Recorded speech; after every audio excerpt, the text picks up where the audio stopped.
Good evening. I'd like to call to order tonight's meeting of the ISD 191 Burnsville-Egan Savage School Board. The date is August 8th, 2019, and the time is 6:30. I'd like to start by welcoming everyone who's joining us both in person and at home tonight. We always appreciate it when people tune in to learn about the work of this board on behalf of our students. Director Hallberger, would you please lead us in the pledge? Pledge allegiance to the flag of the United States of America and to the republic for which it stands, one nation, under God, indivisible, with liberty and justice for all.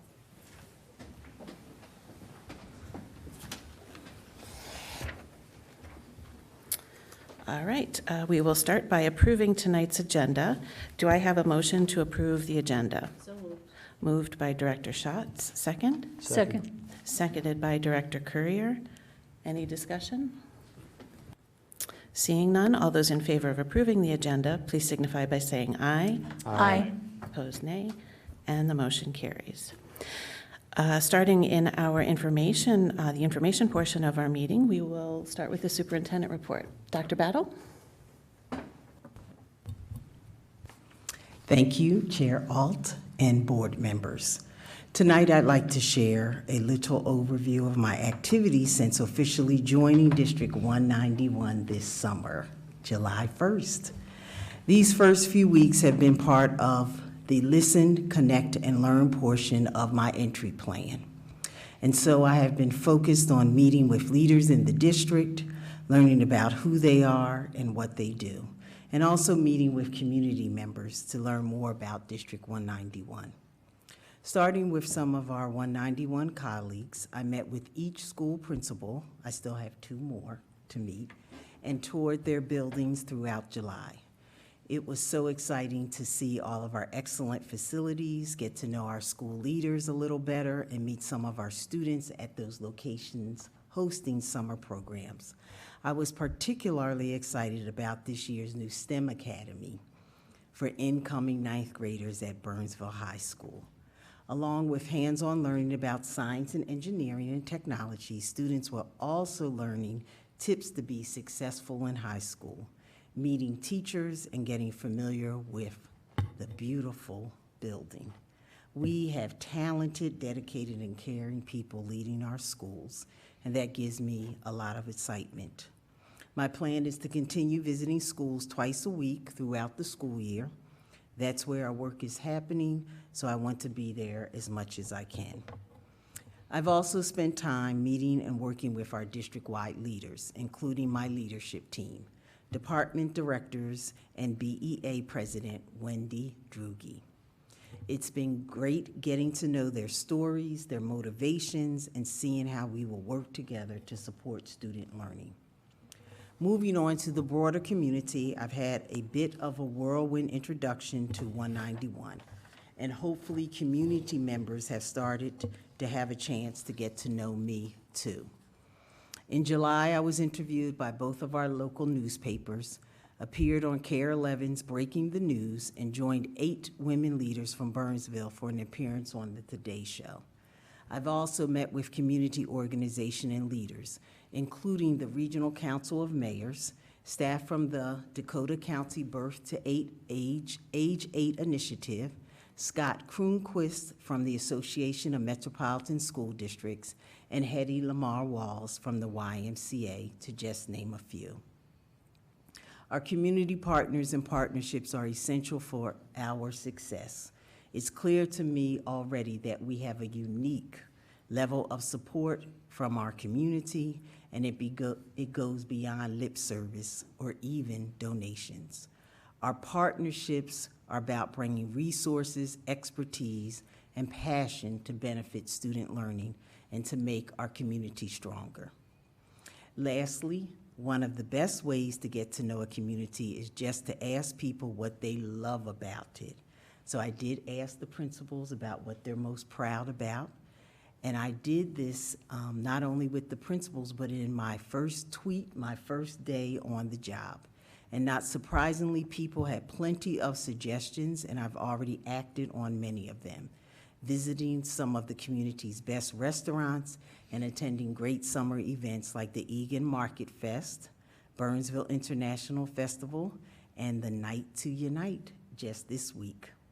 So it's been a very busy and rewarding first 6 weeks, and I'm excited for what's ahead, learning even more about 191 and for the work that we will do together on behalf of students and families. And that concludes my report for tonight. Thank you. Thank you very much, Dr. Battle. Opening it up to board members, are there any board member reports? Director Courier. Yes. This past Monday, I attended the Minnesota School Board Association Summer Seminar. Its theme this year was Bold Leadership.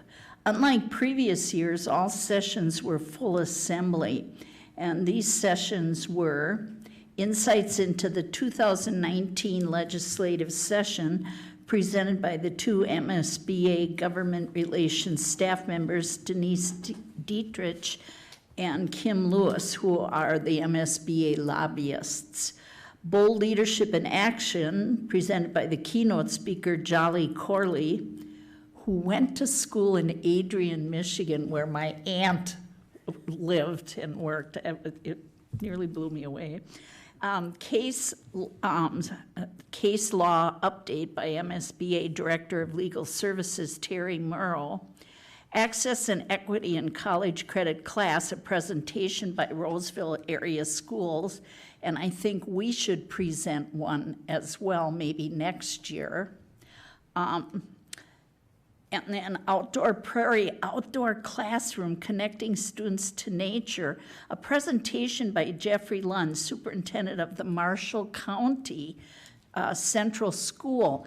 And that was a unique one. They had some land that was just dormant, doing nothing, and they decided as a school project. Now, this is a school district of maybe, I don't know, 800 kids, maybe not even 800 kids, and they took on a project in 2015 to make it like an environmental learning center, and they turned it in and have continued to make it into an environmental learning center. It was really extraordinary.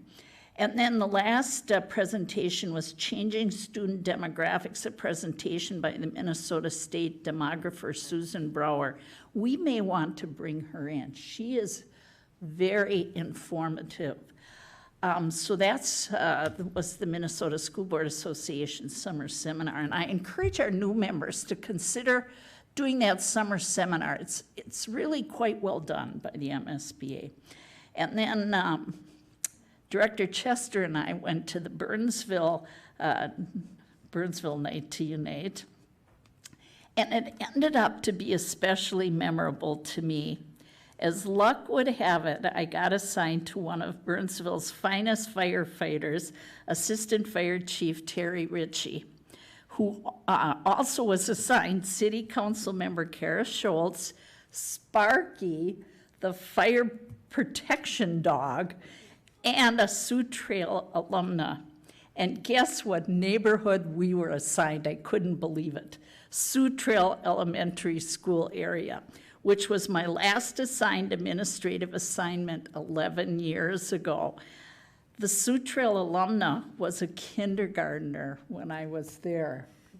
I couldn't believe it. This was better than a high school class reunion. My memories were sharper and I got hugs. It was incredible. We had so much fun.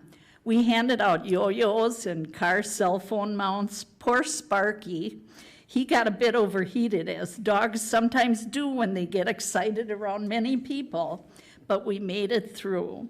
We thank the city of Burnsville for organizing all of us.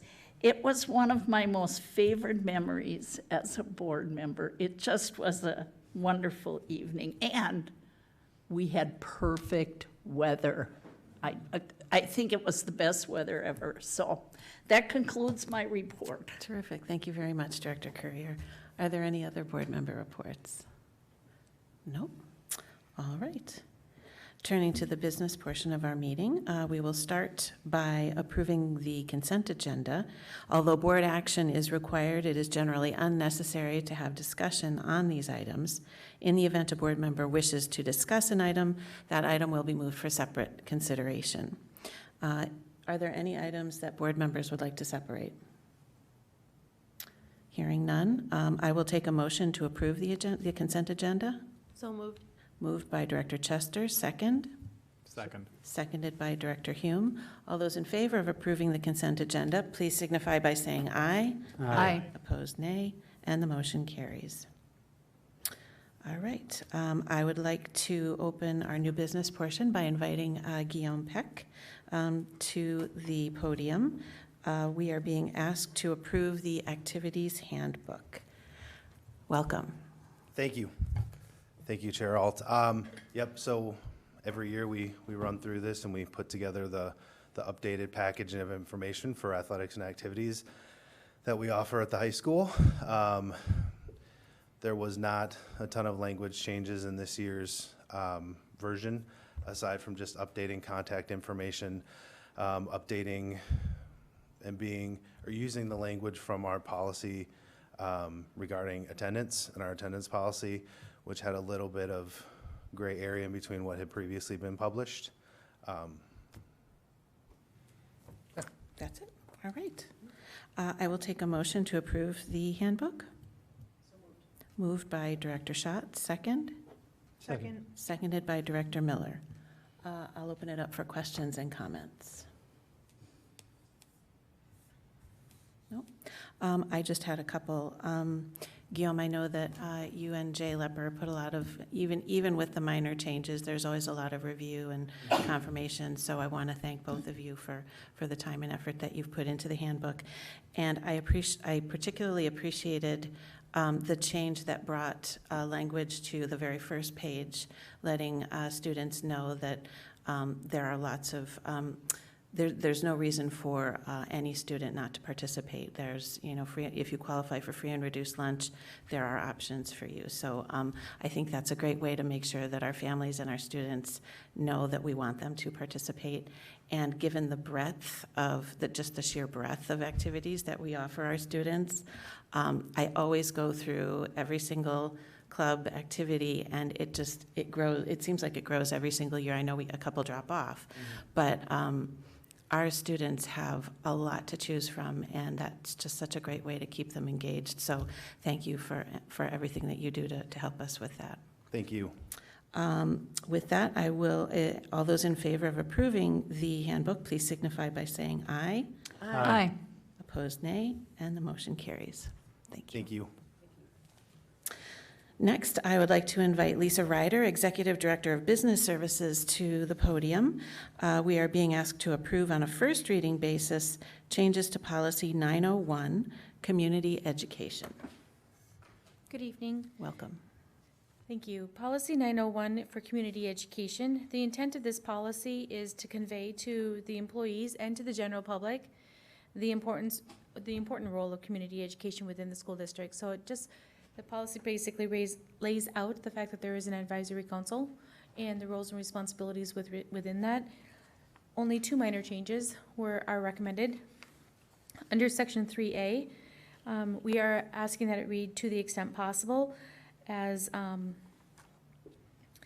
not always is it possible for the Community Education Advisory Council to be the ones to promote the goals and objectives of the program, and may involve others as well.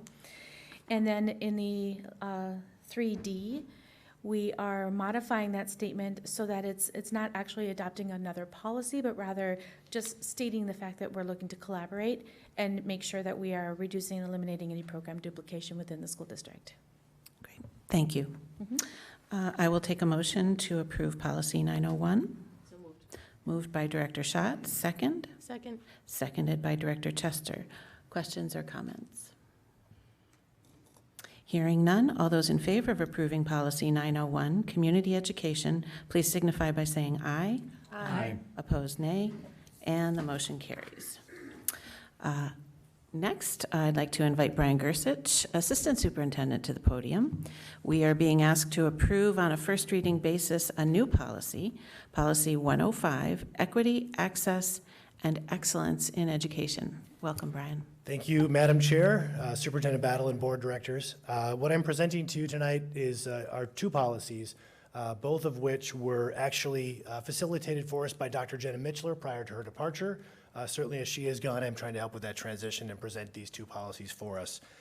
The first one, Policy 105, Equity and Access, was a big part of the vision that Dr. Mitchler had about finding a way to ensure that we state that commitment to access and equity in district policy, to really formalize that commitment to the work. Something that I think we would agree is a big part of what we do in ISD 191, but this is a way to truly formalize that and have that a part of the official board support. Dr. Mitchell did go out and seek some samples for this policy, put this together for ISD 191, and then also added a section in there about cultural adornments. This was a question that came forward to the district last spring, actually, as a part of our graduation ceremonies. We haven't had an issue with this, but this is another way to formalize our support of cultural adornments, specifically through the graduation process. Yep, I'm sorry, that's it. Great. I'll take a motion to approve new policy 105, Equity, Access, and Excellence in Education. So moved. Moved by Director Hume, second. Second. Seconded by Director Hallwiger. Comments or questions? Director Courier. I just want to comment that the definitions of separating out equal and equity, I think, is an important part to this policy, and because sometimes it gets lost in our discussions in general. So we have it in policy, and I just wanted to point that out. Thank you, Director Courier. Any other comments or questions? Yep, Dr. Miller. So as the policy committee was reviewing this and discussing it, I am a little curious, typically a policy highlights need and then addresses potential, I hate this, the word repercussion would be strong, but aligns the district to ensure that if someone's not following the policy, what the next steps are. And reading this policy, I don't really see that unless I'm missing it. Was there any discussion around that at all during the, or because as it stands, it seems like this policy is more just a statement of the district's intention.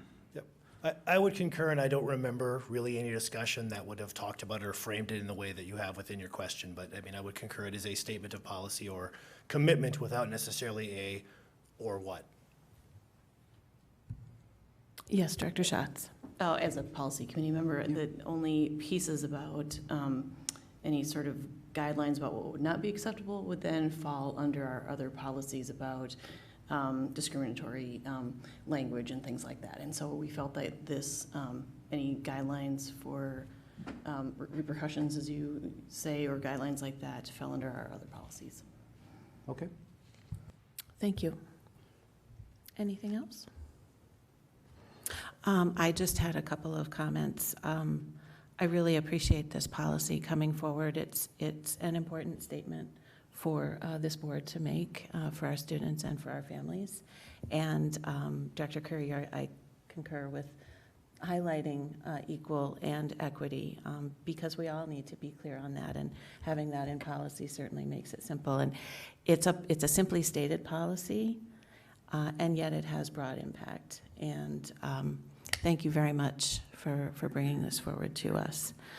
With that, I will, all those in favor of approving the policy, please signify by saying aye. Aye. Opposed, nay. And the motion carries.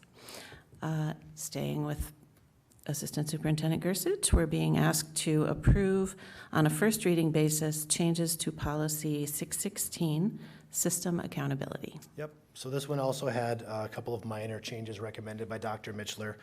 The first one is kind of more of a stylistic change to basically earlier in the document define SASIAC as the advisory committee that is utilized per this policy, and then throughout the rest of it, refer to it at the committee.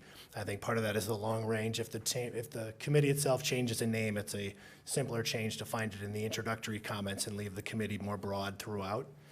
And then the second change was towards the bottom, was just to add some language to make sure it's consistent with practice about how selection is made for the committee, as well as offering some, call it term limits, if you will, to ensure that we have a broad ability of others to offer advice and feedback as a part of that committee and encourage some additional engagement within those from our families. Thank you. I'll take a motion to approve Policy 616, System Accountability. So moved. Moved by Director Schatz, second. Second. Seconded by Director Chester. Questions or comments? Yes, Director Miller. So I'm looking at the, let's see here, Section C.4, the committee shall, when possible, be comprised of 2/3 committee members and shall reflect the diversity of the committee. Included in its members should be, and I see on their school board members. So to date, have we had, We have, yep. and someone's sitting on that? I am. Okay. Yep. Just making sure. I don't remember that coming up when we were signing roles. Okay. Because this would mean that we are obligated to have somebody on it, correct? Right, Okay. yes, that's a good point. No, it's been more on a volunteer Yes. basis. So now we're, okay. All right, that's good. Great, thank you. Definitely an important committee for parent engagement, particularly at the district level. Any other comments? All those in favor of approving Policy 616, please signify by saying aye. Aye. Opposed, nay, and the motion carries. Next, we will adjourn to a facility study workshop. Before we adjourn, I'll say let's take 5 minutes to allow for paperwork being signed and all of that. Take a motion to adjourn. So moved. Moved by Director Hume, second. Second. Seconded by Director Hallwigger. All those in favor signify by saying aye. Aye. And we are adjourned. We'll come back in 5 minutes.